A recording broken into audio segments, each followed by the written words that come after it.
I'm okay if Terence Crawford doesn't fight Shawn Porter in his next fight. And if you aren't thinking I'm some kind of degenerate fanboy after hearing me say that, then I know what you're really thinking. Huh, he's retarded. And while I very well may be retarded, one thing I've learned from years of watching half-naked people fight each other for money is exactly that. It's a business. So because professional boxing is a business, we need to have that kind of mindset when setting our expectations for what fights are going to be made as opposed to what fights we actually want. This isn't some kind of street beef where guys will fight just because they're called out, or like Mortal Kombat where Shao Kahn picks two people at random and says, "Fight!" That's what the UFC is. Boxing can bring a few more variables into play, and that makes it a little more complicated. Welcome to another video that's not a podcast, since there's currently a drought of fights to analyze. We're instead talking about potential fights to all 2 of my subscribers. 2 subscribers! So the big thing going on this boring winter for boxing is Twitter boxing fans demanding Terence Crawford to fight Shawn Porter. And while I just said I'm okay with this fight not happening, it's not that I don't want to see it. I'd love to see that fight. But because boxing is a business, I also don't expect it to happen and wouldn't blame anyone for it not happening. Crawford is signed to Top Rank and Porter is signed to PBC. This whole talk of the other side of the street is a real thing.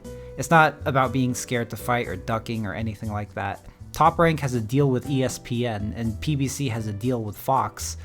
People talk about all the time, but there's politics into making these kinds of fights. Crawford wants Errol Spence or Manny Pacquiao because they have the other belts. And what's wrong with that?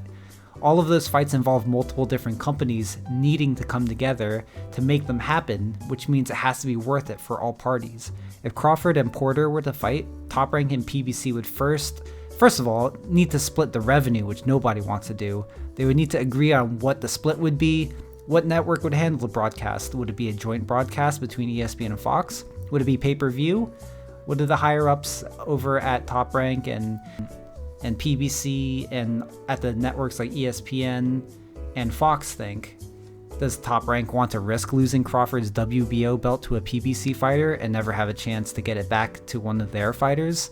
You have to consider these things, and when you do, you realize this fight is near impossible to make. Think about it this way: if you ran a company and your fans wanted you to do a collaboration with your biggest competitor where winner takes all, would you risk it? Would you do it? I know this isn't winner takes all, but one fighter has to lose, which hurts their brand and helps the brand of the other fighter who's with the other company.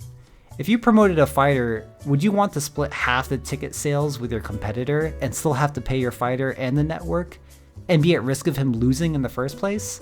If there's going to be a cross-promotional fight that is going to be made, it would have to be Crawford and Spence, since it's the biggest possible fight to make.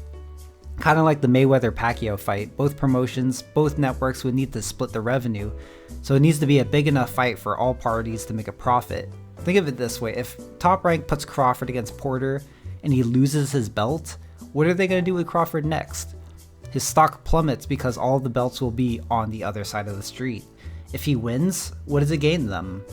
Porter doesn't have a belt. After they split the revenue with PBC, Fox, and ESPN, do they even make their money back on the fight? The point is, Top Rank is way better off setting up Crawford with another journeyman contender in-house, like an in-house fight. I'm not saying it's right, or not that it's what I want, but it's what makes sense for them to do business-wise. So with a realistic mindset, what do I want to see Top Rank do with Crawford? Since I think it's still too early to make the Spence fight, what I really want to see is Crawford go up to 154 and challenge Patrick Teixeira for the WBO belt. It would be a chance for Crawford to become a 4-division champ, and it gives Top Rank time to build up the next contender for him to fight at welterweight. Then Crawford could go back down to welterweight and fight the next challenger. Top Rank doesn't have anyone else at welterweight, so they need time to discover and, or I should say decide who will get the next title shot. And that's my thoughts on that. Call me a cuck or whatever, but I think those are pretty reasonable expectations. Changing gears a bit, I know I said I was going to most likely make a film study on the Harrison vs. Charlo 2 fight and Tank Davis vs. Gamboa fight, but after watching both of them multiple times, long story short, I couldn't really find much stuff in them to make a worthwhile film study. Don't get me wrong, I enjoyed both fights, but a film study of them would really just end up being a play-by-play, which my film studies are not. So when I think of fighters to talk about, am I thinking of Tank Davis? No, I'm thinking of Conor McGregor. Pause! He has a fight this weekend against Donald Cerrone at UFC 246. And while that fight isn't what I want to talk about, what is worth talking about is something McGregor brought up in an interview.